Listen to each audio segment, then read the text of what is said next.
पता नहीं क्यों जब भी किसी से पैसे मांगने होते ना तो मेरी हिम्मत होती ही नहीं है उनसे पैसे मांगने की, भले वो मेरे खुद के काम की क्यों ना हो या फिर और कोई बात हो, लेकिन मेरी हिम्मत होती ही नहीं है किसी से पैसे मांगने की। दोस्तों, बिटिया की स्कूल ओपन होके लगभग 4 दिन हो चुके हैं और अभी तक उसकी फ़ीस मैंने भरी नहीं है। कल शनिवार था तो स्कूल से हिना को फ़ोन आया था फ़ीस भरने के लिए, लेकिन अभी तक पैसों का इंतज़ाम कुछ हुआ नहीं है, इसीलिए फ़ीस नहीं भर पाया हूँ। देखते हैं, आज भाई से बात करते हैं पैसों की, क्या कहते हैं, देते हैं या नहीं देते हैं।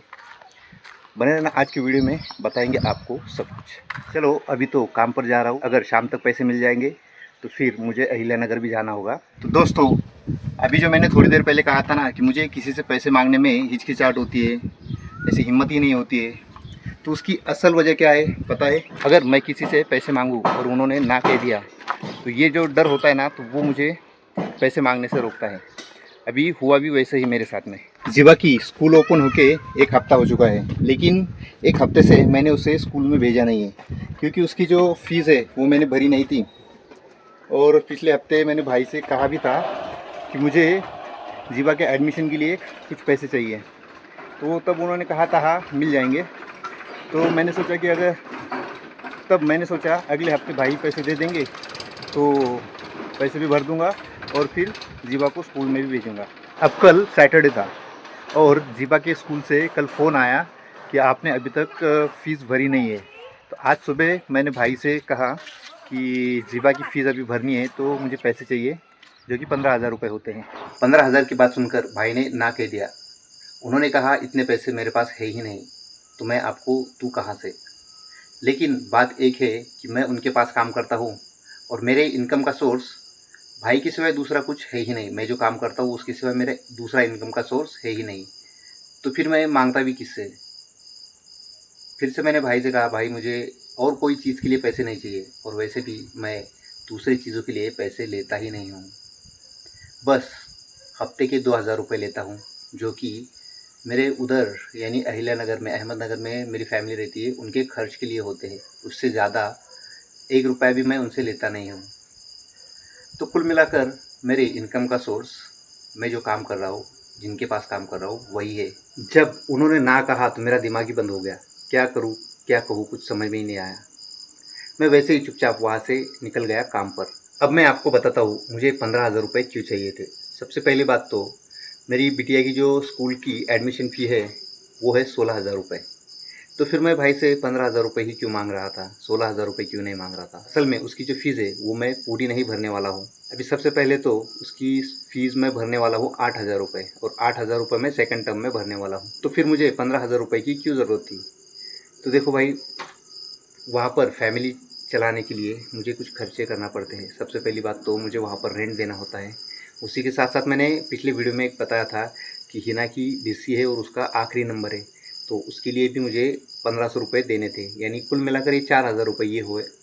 और उसके बाद में जीवा को स्कूल की कुछ चीज़ें लेनी है, उसके लिए 2,000 रुपये लग रहे थे। तो इस तरीके से ये 6,000 रुपये हो गए। और कुछ दिनों पहले अम्मी ने हिना के पास रखने के लिए कुछ पैसे दिए थे, जो कि 3,000 रुपये उसमें से खर्च हो गए। तो खर्च होने की वजह से वो पैसे भी मुझे अम्मी को देने थे। तो इस तरीके से टोटल 17,000 रुपये मुझे इस महीने 20 तारीख को सबके कुल मिलाकर चुकाने हैं। अगर मुझे 17,000 रुपये चुकाने हैं तो फिर भी 15,000 रुपये ही क्यों मांग रहा हूँ मैं। क्योंकि 10-12 दिन पहले मैंने एक काम किया था। हमारे गांव में स्कूल का कंस्ट्रक्शन चल रहा है और मुझे ऐसे पैसों की ज़रूरत थी। कंस्ट्रक्शन के जो काम देख रहे हैं उनसे मैंने कहा था अगर आपके पास कुछ काम हो तो मुझे बता देना, क्योंकि मेरा इनकम का दूसरा कोई सोर्स नहीं है। तो फिर ऐसे ही मैंने उनसे कहा था, तो उन्होंने मुझे एक काम दिया था। यहाँ पर मैं उसका वीडियो आपको लगा दूंगा देखने के लिए कि क्या काम था और कितना मेहनत का था। उस दिन क्या हुआ था, मैं शाम का 7 बजे काम पर से छुट्टी हो गई और फिर 7 से लेके रात के 1 बजे तक मैं वहाँ पर वो काम कर रहा था। फिर दूसरे दिन भी मैंने सुबह 6 बजे से लेके मेरा जो काम का टाइम है जहाँ पर मैं भाई के साथ जाता हूँ 9 बजे तक, तो फिर 9 बजे तक मैंने वहाँ पर दूसरे दिन भी काम किया था। और वो टोटल काम था लगभग 6,000 का। और एक दिन पहले मैंने जो काम किया था वो, और दूसरे दिन सुबह मैंने जो काम किया था वो, ऐसा मिला के आधा काम हो गया था। तो आधे काम के लगभग 3,000 रुपये उनसे आने थे। लेकिन अभी हुआ ऐसे, उन्होंने वो काम मैं काम पर जाने के बाद, भाई के साथ काम पर जाने के बाद किसी और को दे दिया। तो इस वजह से उन्होंने उस काम के मुझे पैसे दिए नहीं, पूरे पैसे नहीं दिए। और अभी लगातार एक 8 दिन से मैं उनसे पैसे मांग रहा हूँ, लेकिन वो पैसे दे नहीं रहे हैं। और पैसे भी दिए तो वो कह रहे हैं कि मैं बस आपको उसके 1000 रुपये ही दूंगा। मैं तो सोच रहा था उस काम के 2,500-3 हज़ार रुपये हो रहे, और अभी वो कह रहे हैं कि नहीं, आपको उस काम के बस 1000 रुपये ही मिलेंगे क्योंकि आपने आधा काम किया है। भाई मैंने तो उनसे नहीं कहा था कि आप दूसरों से काम करा लो, मुझसे होगा नहीं। पहले जब मैंने काम लिया था उसी टाइम उनसे बात हुई थी कि मैं सुबह शाम वो काम करूँगा, क्योंकि मैं तो भाई के पास काम पर भी जाता हूँ और जब शाम को मैं आऊँगा तब वो आपको काम करके दूँगा। ऐसे भी उन्हें अर्जेंट तो था ही नहीं, अभी 15 दिन हो चुके हैं, अभी तक उसके आगे का जो काम है ना तो वो हुआ नहीं है। तो ऐसी उनको अर्जेंसी भी कुछ नहीं थी, फिर भी उन्होंने वो काम दूसरों को दे दिया, और आधा काम करने के बावजूद भी 4,000 रुपये में आधा काम उन्होंने दूसरों को दे दिया, और अभी मुझे आधे काम के बस 1000 रुपये ही दे रहे हैं। तो चलो कोई बात नहीं, मजबूरी होती है, मजबूरी में सब फ़ायदा उठा ही लेते हैं। तो बस इसी वजह से भाई से मैंने 15,000 रुपये मांगे थे, और मैंने सोचा था मेरे जो काम के हैं वो तो 2,000 रुपये आ जाएंगे। तो आज सुबह ही मुझे उन्होंने वैसे कहा कि नहीं, आपको उस काम के 2,000 रुपये नहीं, 2,500 रुपये नहीं, 3,000 रुपये नहीं, बस 1000 रुपये ही मिलेंगे। तो देखो वहाँ से भी मुझे ऐसी निराशा ही मिली, और सुबह से भी जब मैंने भाई से पैसे मांगे तो भाई ने भी मुझे ना कह दिया। लेकिन फिर बाद में एक बार फिर से मैंने उनसे कहा तो भाई ने कहा, भाई 15,000 तो नहीं दे सकता, लेकिन 10,000 रुपये मैं दे दूंगा। तो देखो दोस्तों, जहाँ पर मुझे 17,000 की ज़रूरत है, लेकिन भाई ने कहा कि भाई मैं आपको बस 10,000 रुपये ही दे सकता हूँ। ये सुनकर भी मेरा दिमाग बंद हो गया। फिर दोपहर के बाद में मैंने हिना को फ़ोन लगाया, मेरी वाइफ को। हिना को जब मैंने ये बात बताई तो हिना ने मुझसे कहा, चलो ठीक है, अगर वो 10,000 रुपये अभी दे रहे हैं तो उनसे एक बात और कहना कि अगले हफ्ते वो 5,000 रुपये एडजस्ट करके दे दें। उसके पीछे का प्लान क्या था, 10,000 रुपये अगर वो अभी देते हैं तो उसमें से 5,000 रुपये हम जीवा की स्कूल की फ़ीस भर देंगे। बचे जो 5,000 है उसमें से रूम का रेंट जो कि 2,500 रुपये है, भिस्सी जो कि 1,500 रुपये है, ये भर देंगे। अब बचे 1000 रुपये, तो ये उनके खर्च के लिए हो जाएंगे। तो इस तरीके से हिना ने मुझे प्लान बताया। तो फिर ये प्लान लेके मैं भाई के पास शाम को पहुंचा।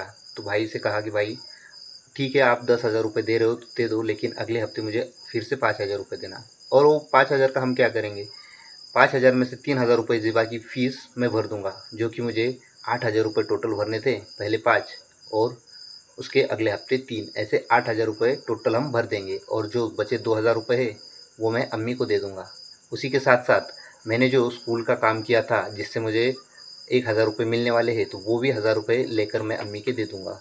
तो इस तरीके से अम्मी के 3,000 रुपये भी चले जाएंगे, और मेरे जो मुझे पैसे जिन जिन के पैसे देने थे वो भी चुकता हो जाएंगे। हाँ, लेकिन इसमें एक बात होगी, इस हफ्ते मुझे वो सब क्लियर करने थे, तो ये हफ्ते नहीं, वो अगले हफ्ते सबके पैसे क्लियर हो जाएंगे।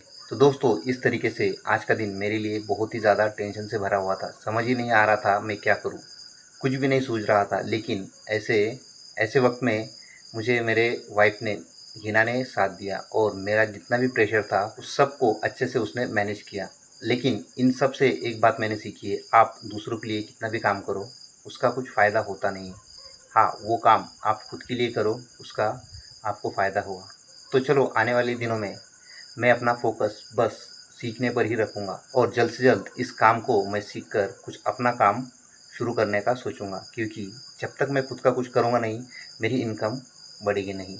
आने वाले दिनों में यही उम्मीद है कि मैं अपना खुद का काम शुरू करूँ, तब जाकर 2 पैसे मेरे लिए और मेरे फैमिली के लिए बचेंगे, क्योंकि दूसरों से पैसे लेना बहुत ही ज़्यादा मुश्किल है, बहुत ही ज़्यादा मुश्किल होता है। तो बस आज के वीडियो में इतना ही। मिलियनेयर की डायरी का ये पन्ना आपको कैसा लगा, कमेंट में ज़रूर लिख के बताना। मैं हूँ आपका दोस्त सैम, और आप देख रहे थे मिलियनेयर की डायरी, एक आम आदमी की फाइनेंशियल जर्नी।